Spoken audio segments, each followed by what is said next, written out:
Coming up next, Blocks News.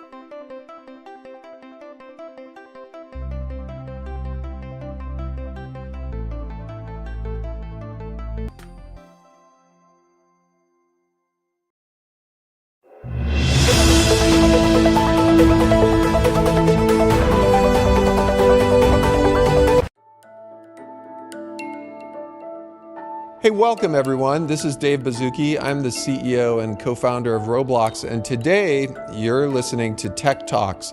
Today we're digging into all things AI creation and generation. We're gonna both go high level as well as deep. We've got two of our arguably engineer/scientists who work on these models.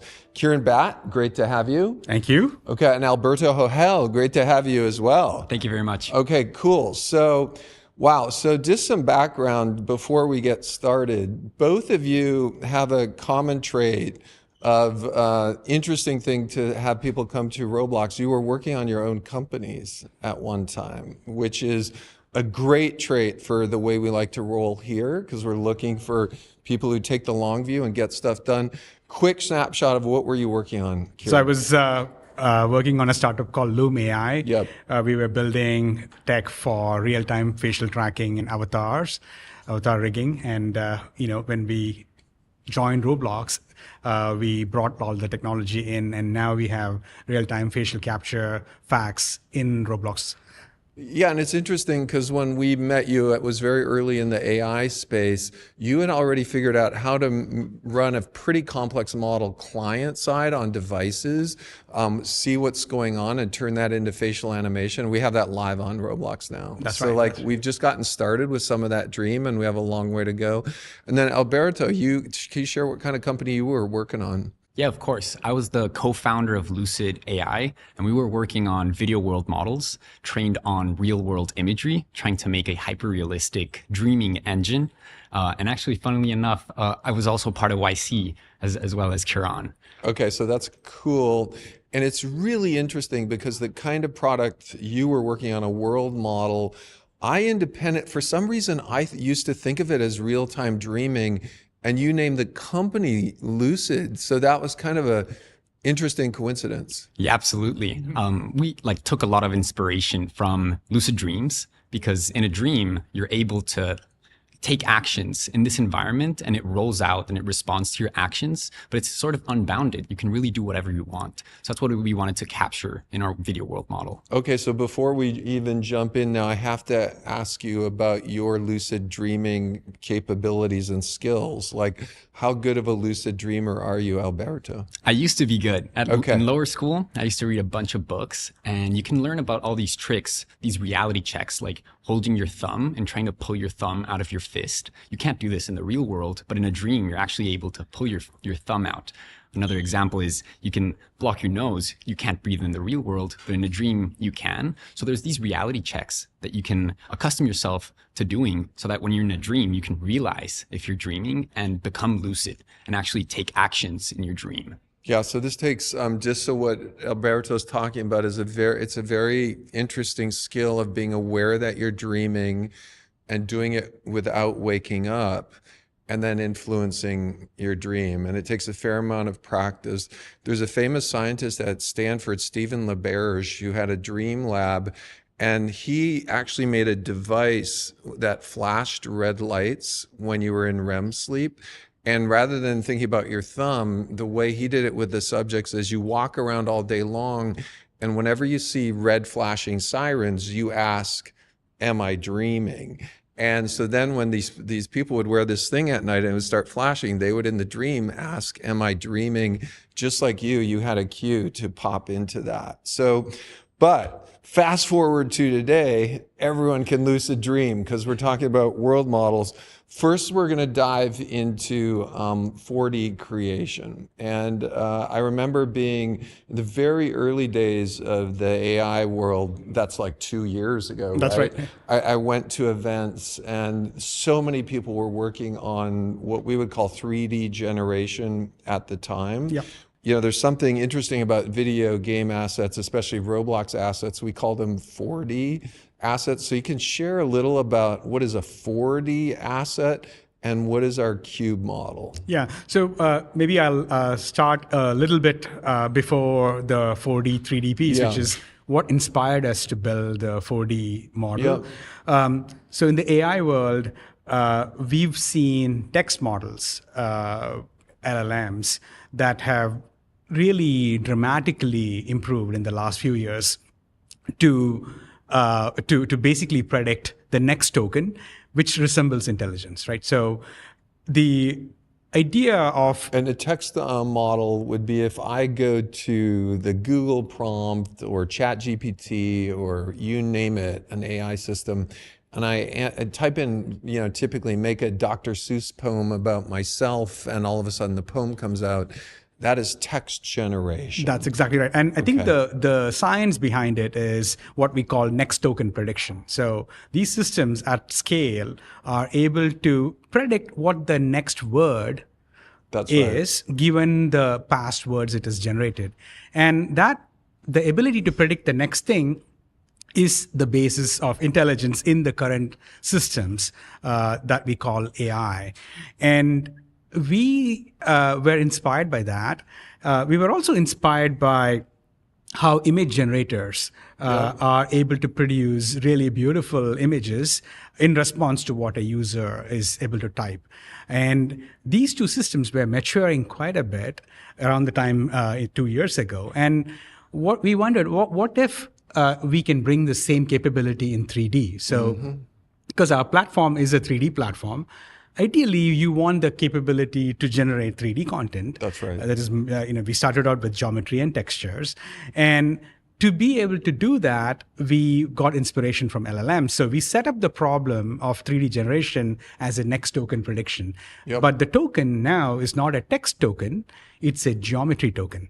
Right? So that was the big breakthrough where we came up with a way with this cube model to tokenize geometry in such a way that we can put that into a next token prediction system, and that's called an autoregressive transformer. So a couple things to think about first. So for everyone out there thinking about how complicated the output of like the Dr. Seuss poem or the whatever, I think what you're saying for the non-AI experts, that's actually simply predicting in a sequence what are really good text tokens following that. That's exactly right. So that's one big approach of how to think about modeling systems with what we call generative models. So this is the next token predictions. That's right. There's another class of techniques which is called diffusion models, which we would use for images. Which we use for images, and it turns out that both of these techniques are useful for modeling geometry as well.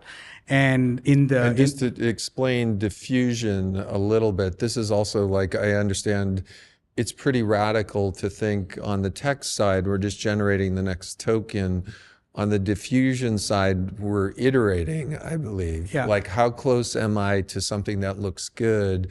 And doing that time and time again in a way that every iteration cycle, it gets better, I think. Yeah, I think what you can think of it as, if you think of a signal that you're trying to model, right? If you can model it with what we call as global latents. That's right.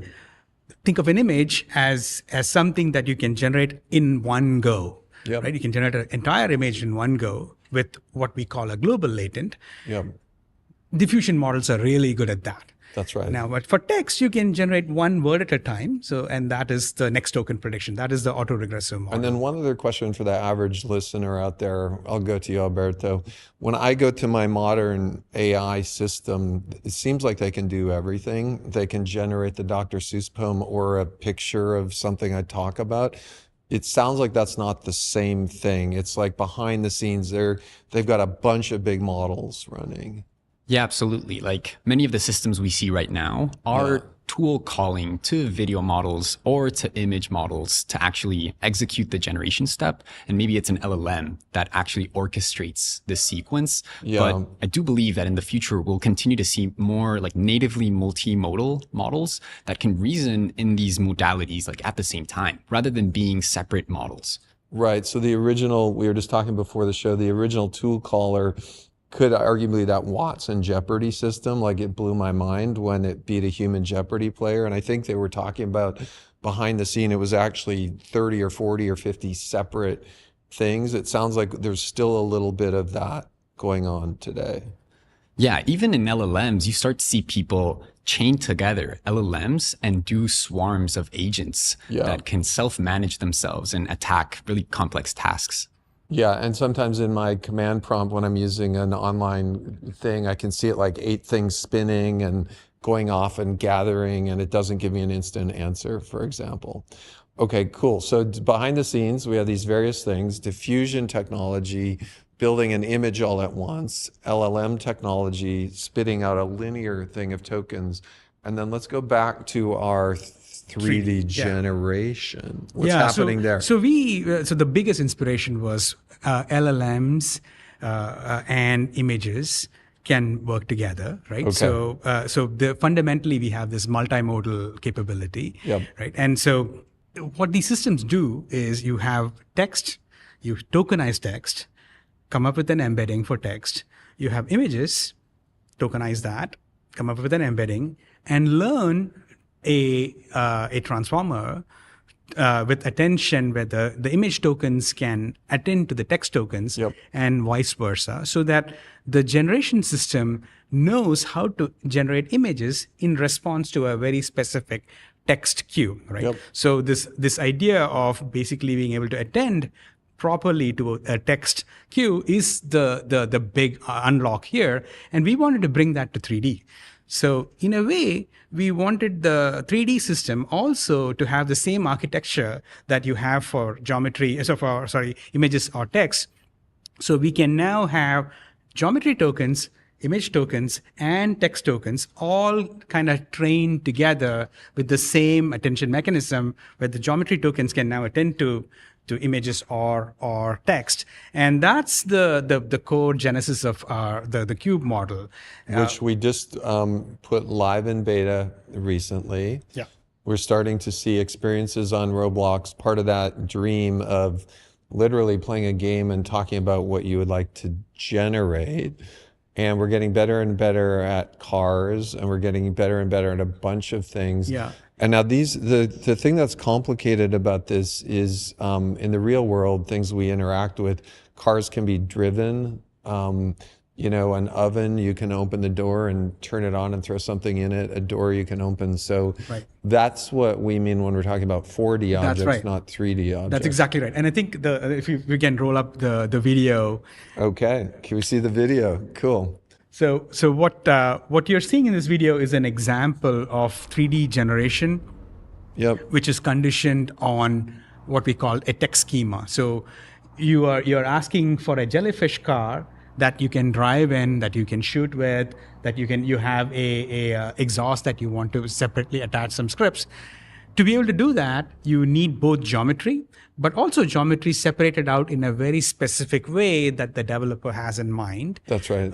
And that ability to take a 3D input and produce multiple 3D outputs that all fit together, but in a fashion that you can control with text, is this idea of 4D. So what we're seeing here is literally using text to define a functional object. That's exactly right. And basically, here, the text also produces the segmentation and scripts to animate the objects. Yeah, and I think for the average user out there, what our strong belief is, just as we've started to get used to helping with my college research in 2D or starting to build cool videos in video space, in 3D, we will get to the point where if I talk about something or write a prompt or share pictures, we'll be able to create that. That's exactly right. And I think a key idea here is we, right from the beginning, decided to go with the very native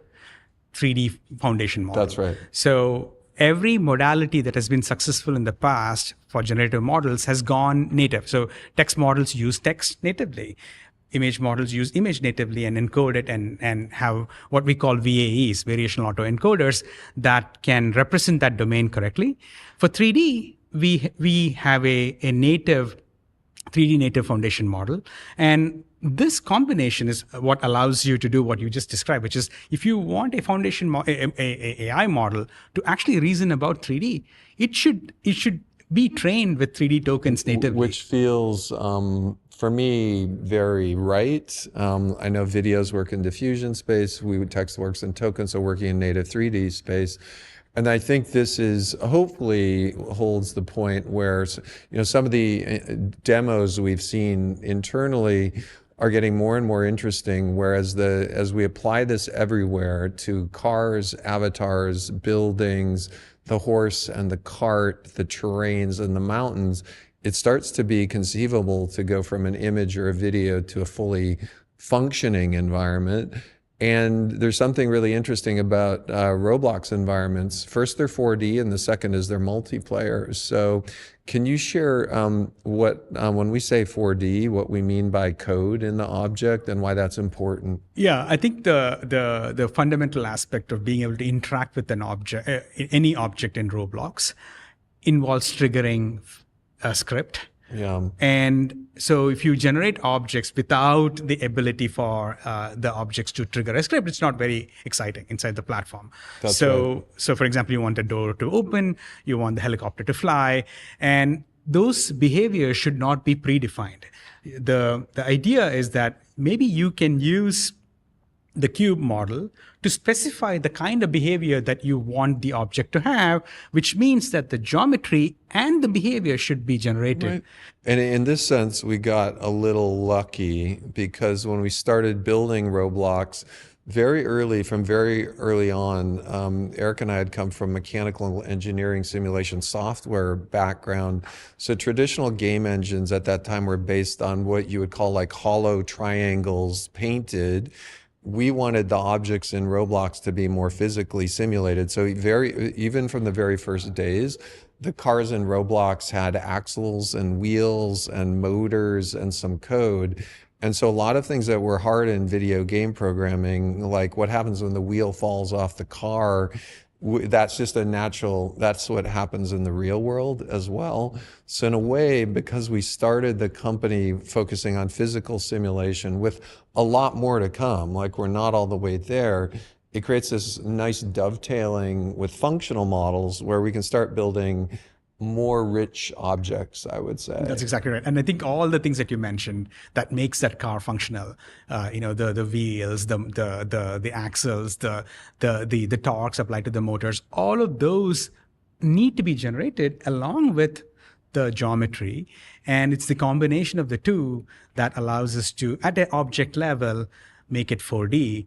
And imagine now we can do this for the entire That's right. world. And I think that's the vision where we think the combination of geometry plus geometry as in geometry, meshes plus textures or primitives, along with the code that makes them functional at a world scale is the eventual vision for where this is going. Okay, so there's two other things we're going to skip today, just to kind of whet everyone's appetite. When we think of very rich worlds in the video game space, we also think of NPCs, non-player characters, all the way back from sci-fi, robots, and all of that. That's literally a whole other podcast that we're going to talk about at some point. But that it's a very interesting parallel to that, in that in addition to the rich humans in a space, you can imagine rich NPCs that are virtual doppelgangers in a video game space, and those are also 4D objects. So we're not going to go deep into that. We're also not going to go in today the future of, just like when people build software, they use development environments, whether it's, the old Visual Studio or Claude Code or Codex, how Roblox Studio is evolving to be really a native AI 3D, 4D thing. So just whetting everyone's appetite. But we're going to stick with kind of the way the real world is built and simulated. And we're going to dovetail over to world models. There's one other thing that we've publicly said we're going to do, and that is once we generate this rich 3D, 4D stuff, we want to make it look better. Yep. So could we talk a little about what sometimes we say hybrid system, multiplayer in the cloud, distributed objects that are 3D and then local 2D. Can you talk a little about 3D upsampling? Yeah, I think we can probably play the video. Okay, video number 2, let's go. So this is an example of what we call 3D upsampling. The geometry here was procedurally generated as well. It uses Roblox parts. So the geometry is somewhat simple to begin with. And this isn't, the idea here is that the developer can decide to uppress the geometry and the texture for all of these objects and the world and so altogether. I just saw that building upres, which would be what I'm imagining is we're showing here is a more primitive object coupled with a prompt to make it look more realistic, where that's enough to build something that is very quickly built with that kind of combination object. That's correct. That's correct. And I think one of the things that you will see here is that these objects can have very complex interiors are generated, and the developer can decide the taste for how it is getting oppressed. So it's a tool that is within the scope of our developers to decide the style of the world and the individual objects, and the technology can really do the rest of the sort of the painting of both the geometry and texture to be higher fidelity, but it still has the same performance of what you have to begin with. So it's highly efficient.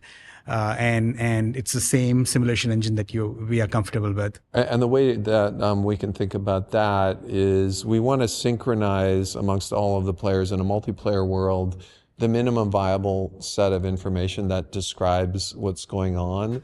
And then we can upsample in 3D things that are maybe only seen to that local player, for example. That's right. And in this particular case, this is another example of a 3D native foundation model where the input for the foundation model is 3D. That's right. So you pass in a primitive-based geometry as input, and the output can be an oppressed version of that 3D model or an entire 3D world. So the foundation model, 3D FM Cube, is capable of taking all these different inputs, including 3D, and the output can also be, right now, geometry or code. That's a cluster of technologies that I think defines that famous Westworld video that we don't have here, where someone's sitting in the sci-fi movie and saying, build this, it goes photorealistic. And now, at the same exact time, we have a whole other cluster of technology coming from the video space that is generating real-time videos that feel really good. And maybe we talked about a little diffusion models to generate images. When a lot of us now are getting used to generating a video with the AI command prompt.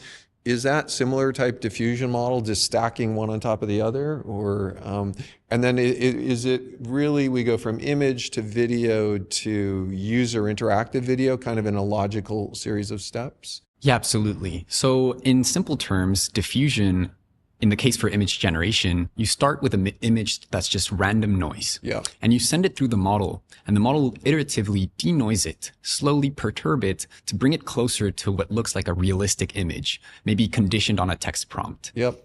It turns out that trying to model all this pixel data, there's a lot of high frequency details that don't matter that much. For example, hair or carpet.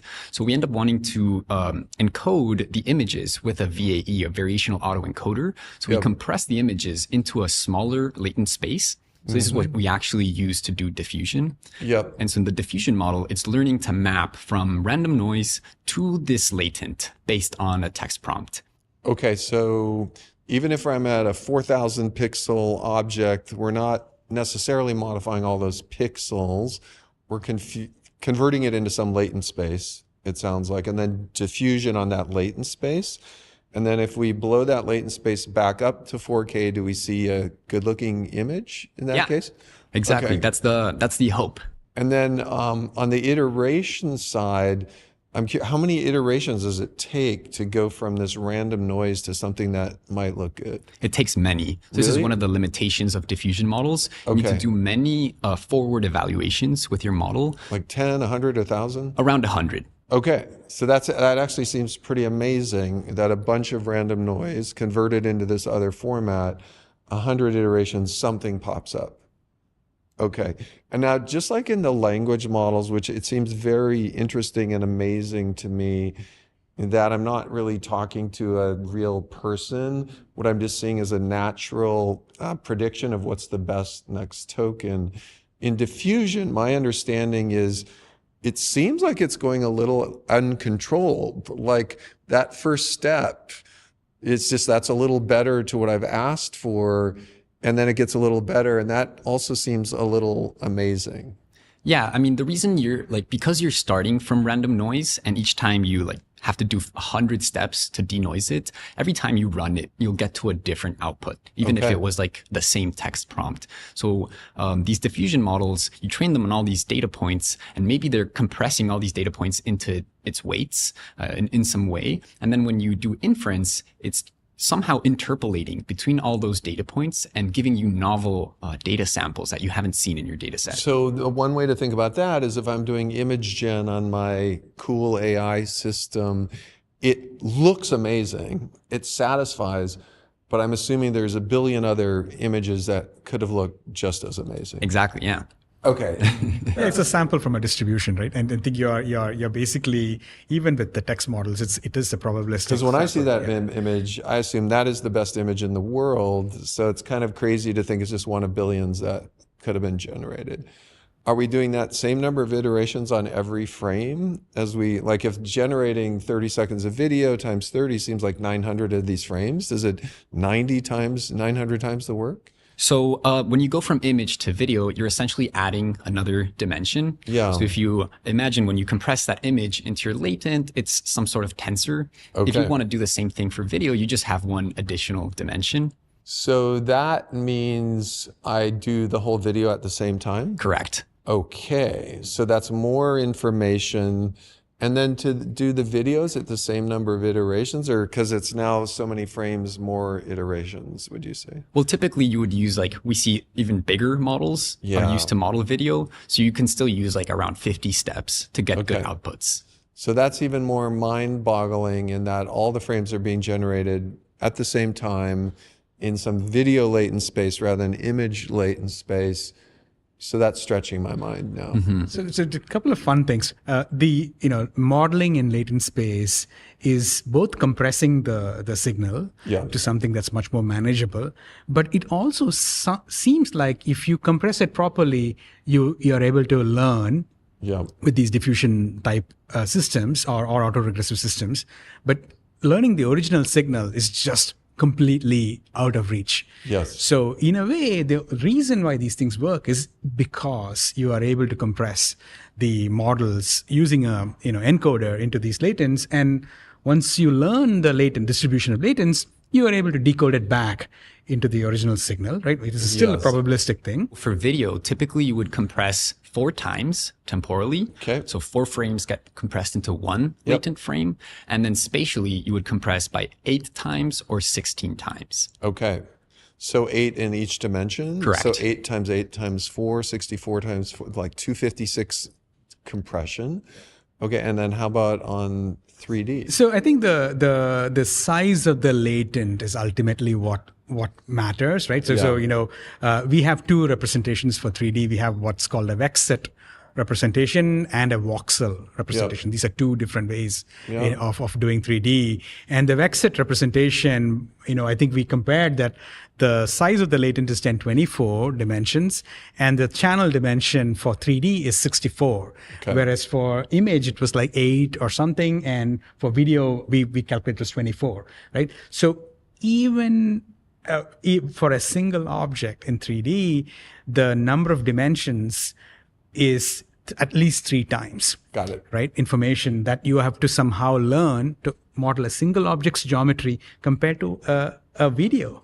That's super interesting. And so that's the complexity of the problem in the latent space. And as you increase the dimensions, the latent space, it is harder to learn with these diffusion models or even the autoregressive models. And that's why this tension between the representation and the VAE and the model, the generative model that learns the latents, the space of latents, that's the dance.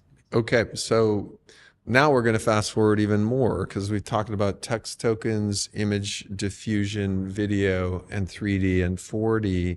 And now we're going to go into world models, which I think I saw the first one a year and a half ago, very primitive work. And the first time I saw one, I said, this is really amazing, because what a world model does is generates video, not just by what I say, but I'm interacting with it. Could you maybe share high level to start what a world model is? Absolutely. So at a high level, a world model takes in the current state and an action and tries to predict the next state. Yep. This state can be in frames, in pixels, or it can be in 3D, like how a regular game engine would work, or it can be in language. Some people think language models have internal world models happening in their heads.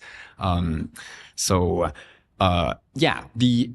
issue is when we want to move into an interactive video model, we need to make it able to respond to your action commands in real time. That is like the necessary feat that we need to accomplish. So rather than the video is all made in one shot for 30 seconds, a minute, whatever, we're constantly building frames of the video at 30 hertz, basically. Yeah, exactly. Like if you generate maybe 5 seconds in one go, that means you can only input the action once every 5 seconds. Yep.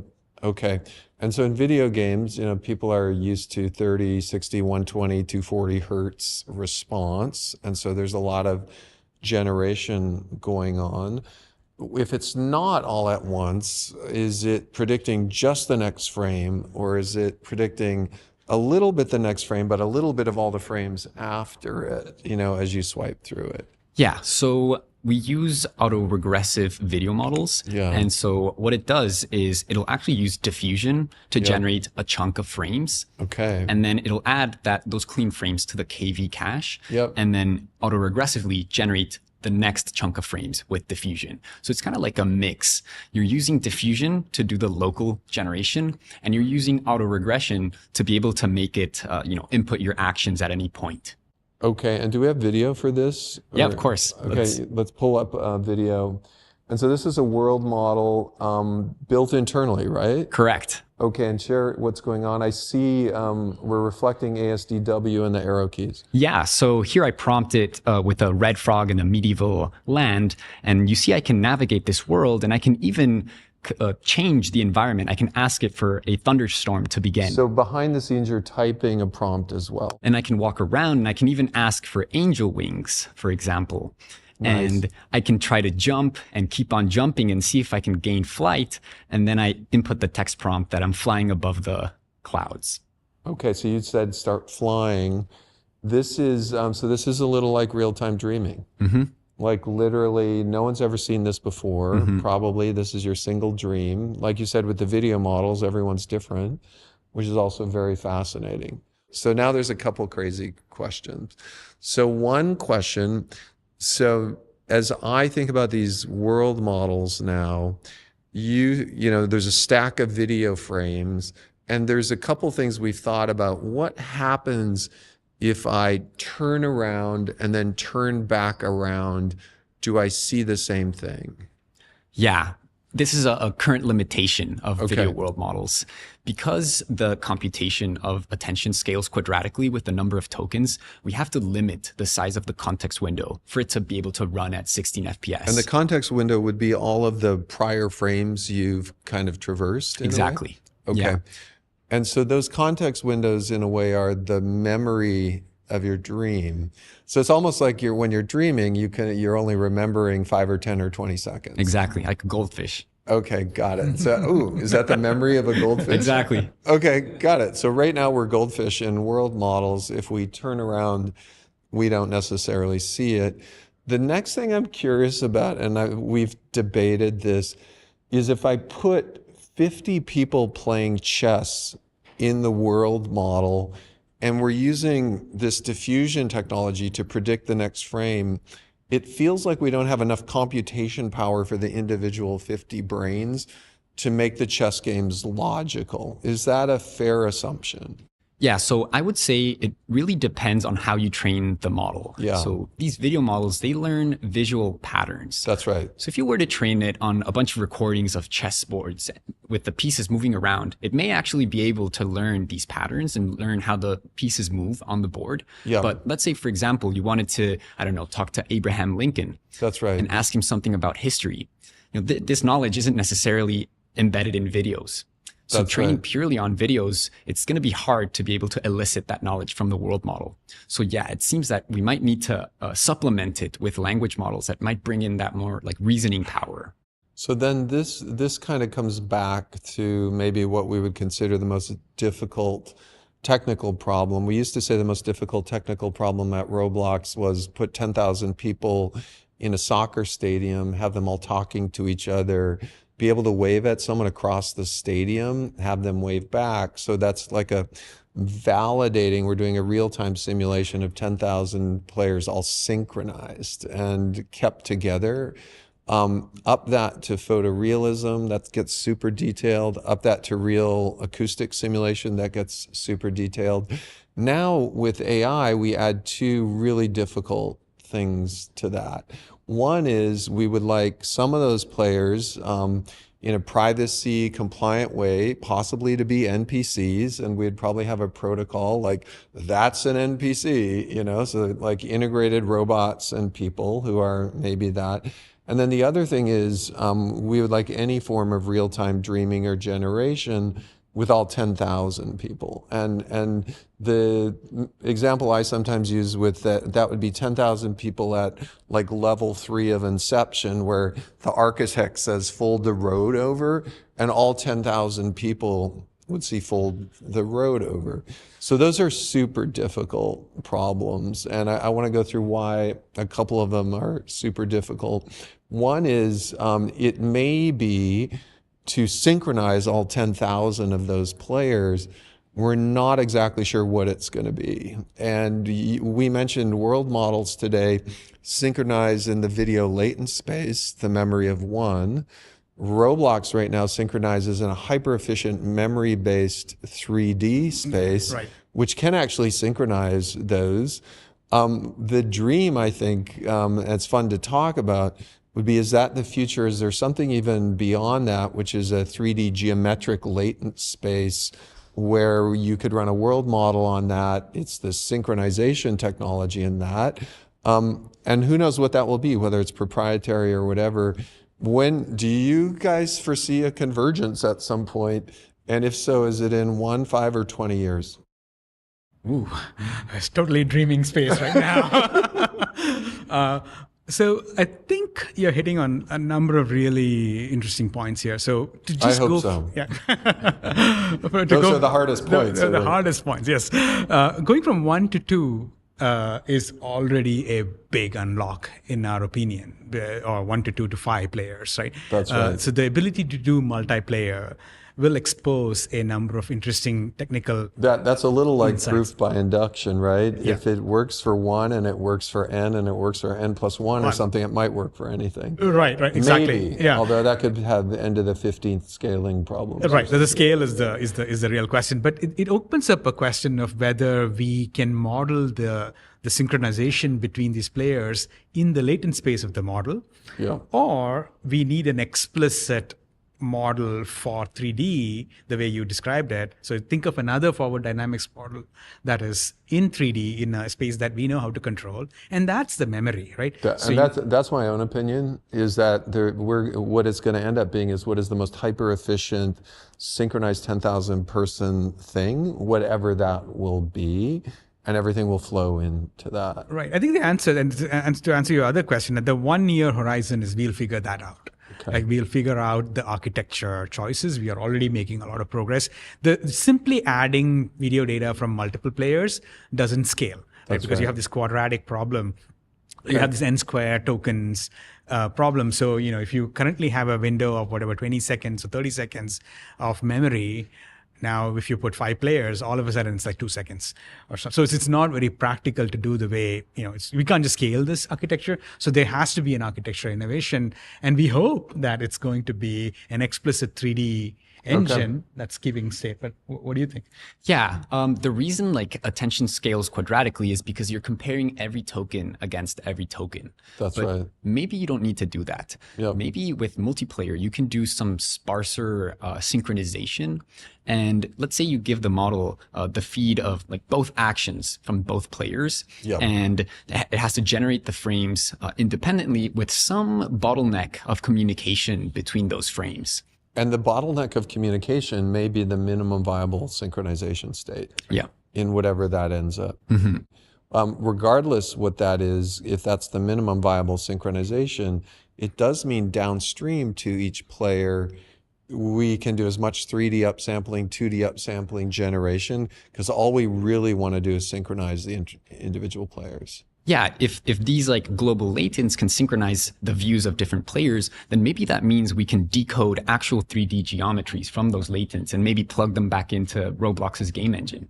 The good news is we have the data to do this. And I think that is a really big enabler to doing all these experiments. There's a lot of activity right now around, when people build AI systems, they need data and they need training data. And I'm pretty sure all of the text in the world is pretty available for all of these models to start training on. Yeah. And then more and more image data and video data is very available. And then what we're seeing, I think, more and more is each company that has its own proprietary data can build very good models on top of that. Yeah. And a lot of companies have proprietary data.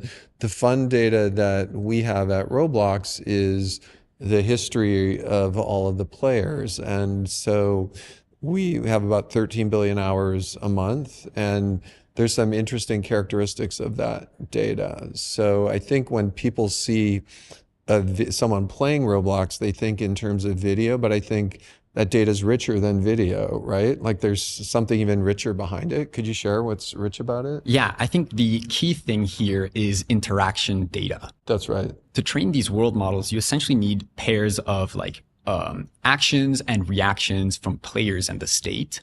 And this is exactly what we capture with our data model recording. So what that means is, in a privacy compliant way, in a way we'll never sell the data, we're moving to the capability for all 13 billion hours in Roblox to store all of that. Text, image, what people say, how they move.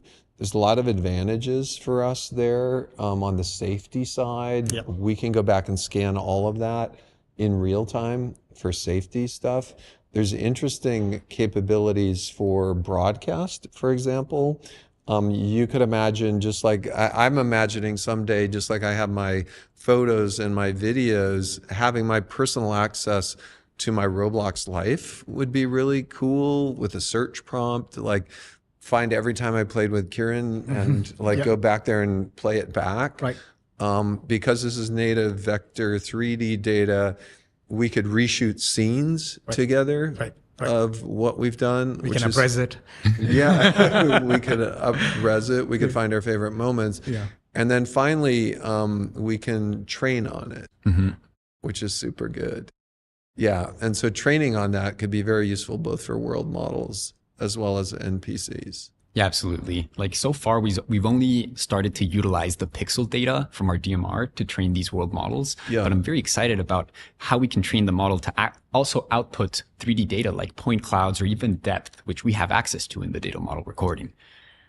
Yeah, so this is the coupling that we want to unlock, which is have the world model produce pixels plus extra metadata, could be voxels or 3D, and in a way update the state of the 3D data model that is behind the scenes, and do that in a bidirectional way.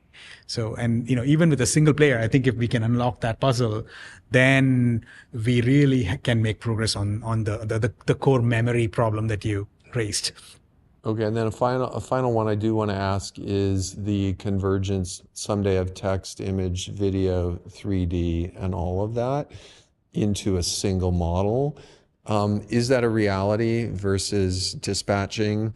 And how far out do you all think that is? Yeah, I absolutely think that like unified models, like natively multimodal models will be better than models that are trained in their own modalities and that are like siloed away.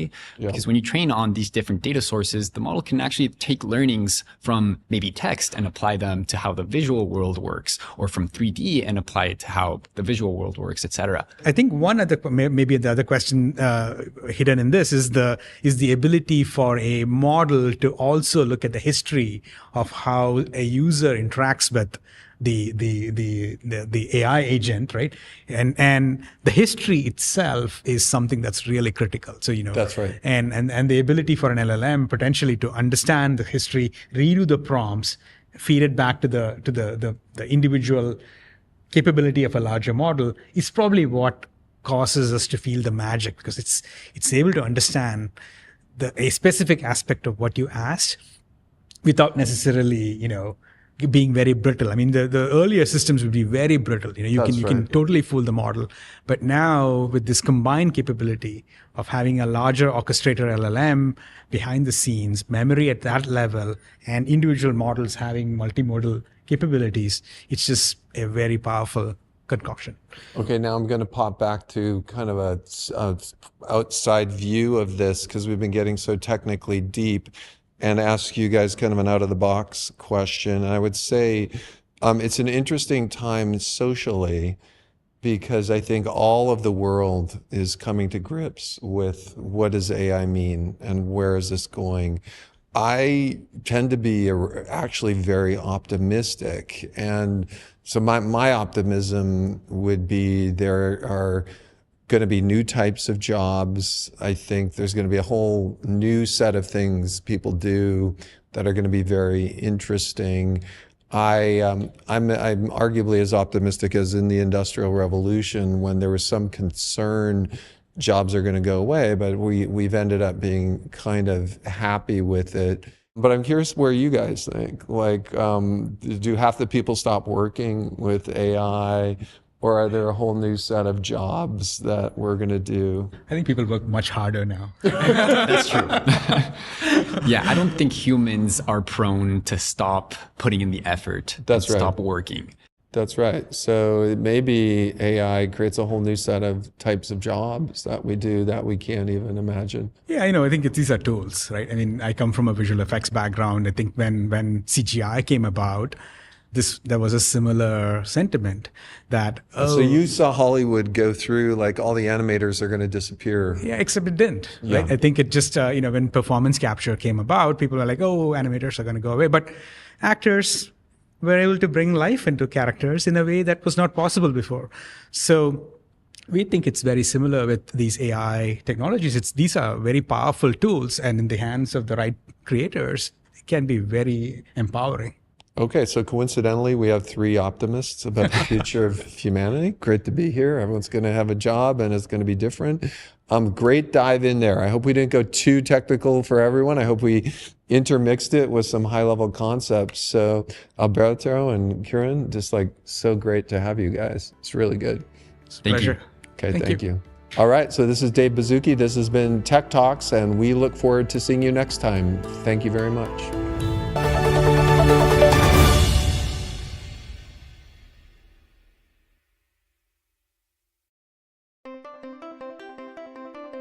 It's time for a short ad break.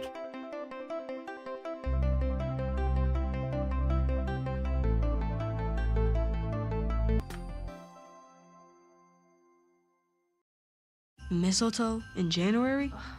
I can't your parents just move on? The holidays are over. If Verizon's keeping the holiday spirit, Nick, so are we. We just got a great deal. Super fast, reliable home internet for just $35 a month. With no surprise price hikes, guaranteed. You'll understand when you're older. I guarantee this is gross. Great deals are still here. Switch to Fios Home Internet starting at $35 a month and get a Samsung TV on us with our premium plans.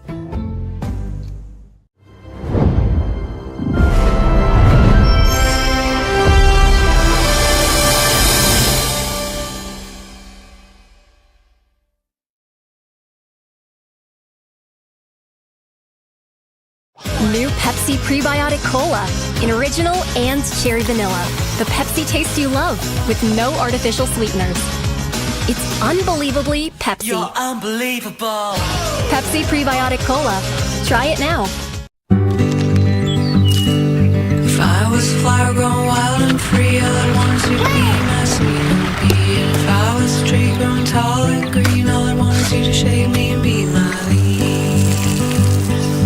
If you were a wing, I'd be a knot. If you were a seed, well, I'd be a pod. If you were a floor, I'd want to be a rug. And if you were a kiss, I know I'd be a hug.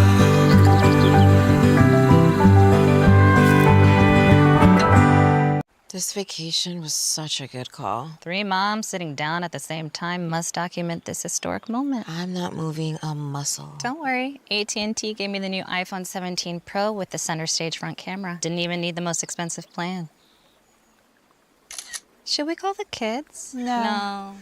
Get the all-new iPhone 17 Pro on us when you trade in your old iPhone. Any condition, most expensive plan not required. Plus, switch to AT&T and we'll pay off your phone balance up to $800 per line.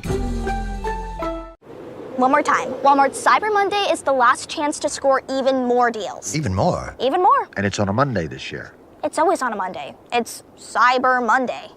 What's Cyber Monday?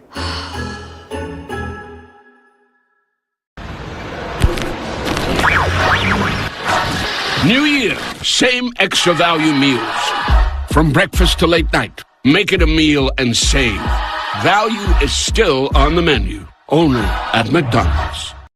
The $4.99 double cheeseburger meal at Burger King. It's the double cheeseburger you fell in love with, or the one you're about to. A quarter pound of beef patties, flame grilled with 2 slices of melty cheese, plus fries and a drink for just $4.99. You rule.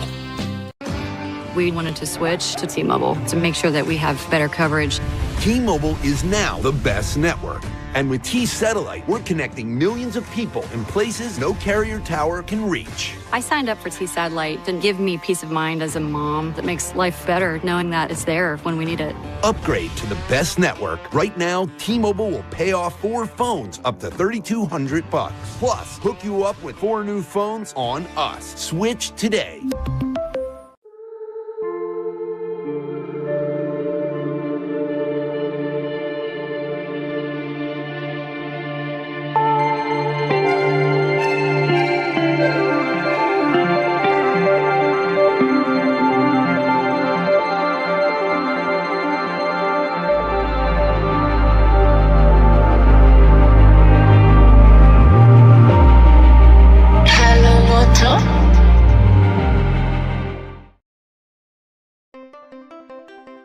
That was the ad break.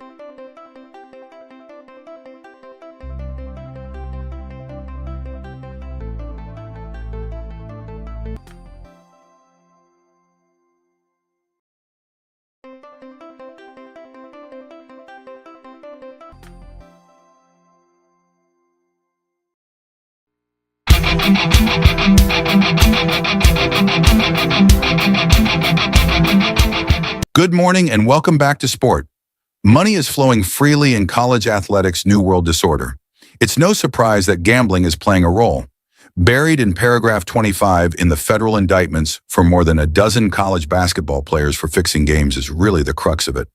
The fixers targeted for their scheme NCAA basketball players for whom the bribe payments would meaningfully supplement or exceed legitimate NIL opportunities. It reads, "Money is flowing like never before in college sports. Quarterbacks are fielding million-dollar offers to eschew the NFL for another run at college. Private equity is noodling its way into athletic department finances, and celebrity boosters are writing an entirely new verse of Be True to Your School, with huge pledges of fiscal allegiance. But it has not and will not trickle down to the Delaware states or Kennesaw states or Texas Southerns of the world. And the gamblers knew that. Their scheme, as alleged by federal investigators, was intentional and insidious. They sought out the easiest of marks, guys competing for schools where no one pays much attention and no one pays the players much, if at all. In exchange for payouts of $20,000 here or $30,000 there, the gamblers laid down hundreds of thousands of dollars on bets they were almost guaranteed to win, a brilliant return on investment. More than a dozen NCAA basketball players charged over rigged games, prosecutors say. A sprawling betting scheme to rig NCAA and Chinese Basketball Association games ensnared 26 people, including more than a dozen college basketball players who tried to fix games as recently as last season, federal prosecutors said Thursday. The scheme generally revolved around fixers recruiting players with the promise of a big payment in exchange for purposefully underperforming during a game, prosecutors said. The fixers would then place big bets against the players' teams in those games, defrauding sports books and other bettors, authorities said. Concerns about gambling in college sports have grown since 2018, when the U.S. Supreme Court struck down a federal ban on the practice, leading some states to legalize it to varying degrees. The NCAA does not allow athletes or staff to bet on college games, but it briefly allowed student athletes to bet on professional sports last year before rescinding that decision in November. According to the indictment unsealed Thursday, fixers started with 2 games in the Chinese Basketball Association in 2023 and, successful there, moved on to rigging NCAA games as recently as January 2025. This 9-year-old escaped war in Ukraine. Now in the U.S., she's tipped to be a future tennis superstar. Some might say that it's too early to predict the future of a 9-year-old sporting sensation, and often they would be right to. So much can happen during a young athlete's development. Bodies change, the risk of burnout increases, and simply desire in the sport can simply wane. Yet despite all of this, legendary tennis coach Rick Maxey says he's currently training the next superstar of the sport, 9-year-old Vlada Hrančar. I have no doubt this little girl is going to be #1 in the world, he tells CNN Sports during an interview alongside Hrančar and both her parents. I can see how she is wired and put together and has a work ethic unsurpassed. All the other qualities as well, just the cardio and all these things wrapped in one. This little kid has every box checked. It's quite the appraisal from a coach who has worked with some of the biggest names in the game, namely helping to kickstart the careers of both Serena and Venus Williams, a relationship which was the subject of the Oscar-winning film King Richard in 2021. He is predicting a similar trajectory for Hrančar, and the story of how this astonishing young girl and her family wound up in their current position is worthy of a Hollywood script itself. Hrančar was born in Ukraine to a sport-loving family. Her brother plays professional soccer in Ukraine, and her parents allowed Hrančar to try out a variety of activities from an early age, including dance and gymnastics. But speaking to CNN Sports, Hrančar's mom, Marina, says her little daughter quickly became obsessed with just one sport, tennis. During her first visit to a court age 3, Hrančar told her parents she would beat everyone. Little did they know it would soon become true. What I love about tennis is the competition. I love to beat everybody in matches. I want people to want to play like me one day, Hrančar tells CNN Sports, giggling at her own confidence. Sport ends here. Thank you so much for watching us today. You can find more news by scanning the QR code on the screen. See you tomorrow. Goodbye.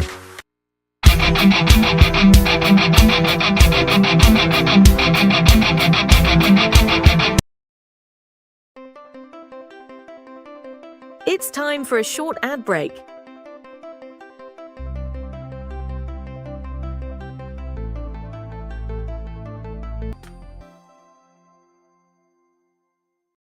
Mistletoe in January?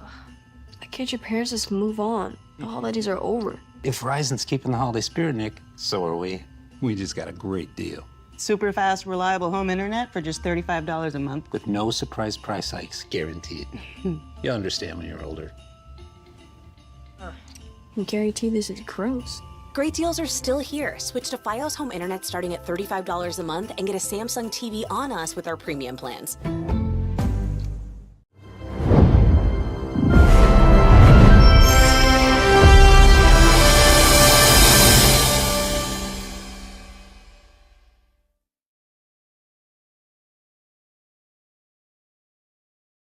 New Pepsi Prebiotic Cola in original and cherry vanilla. The Pepsi taste you love with no artificial sweeteners. It's unbelievably Pepsi. You're unbelievable. Pepsi Prebiotic Cola. Try it now. If I was a flower growing wild and free, all I wanted you to be my sweet honey. And if I was a tree growing tall and green, all I wanted you to shade me and be my leaf. If you were weak, I'd seat, well, I'd be a part. If you were a floor, I'd wanna be a rug. And if you were a kiss, I know I'd be a hug.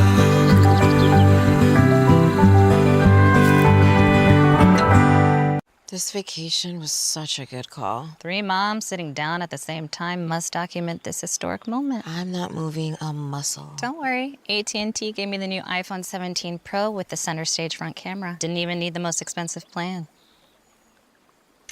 Should we call the kids? No.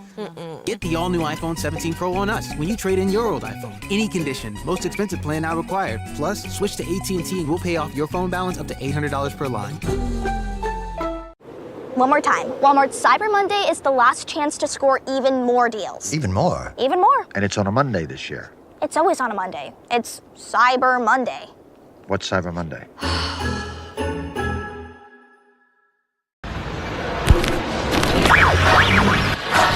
New Year, same extra value meals. From breakfast to late night, make it a meal and save. Value is still on the menu, only at McDonald's. The $4.99 double cheeseburger meal at Burger King. It's the double cheeseburger you fell in love with, or the one you're about to. A quarter pound of beef patties, flame grilled with 2 slices of melty cheese, plus fries and a drink for just $4.99. You rule. We wanted to switch to T-Mobile to make sure that we have better coverage. T-Mobile is now the best network. And with T-Satellite, we're connecting millions of people in places no carrier tower can reach. I signed up for T-Satellite to give me peace of mind as a mom that makes life better knowing that it's there when we need it. Upgrade to the best network. Right now, T-Mobile will pay off 4 phones up to $3,200. Plus, hook you up with 4 new phones on us. Switch today. That was the ad break.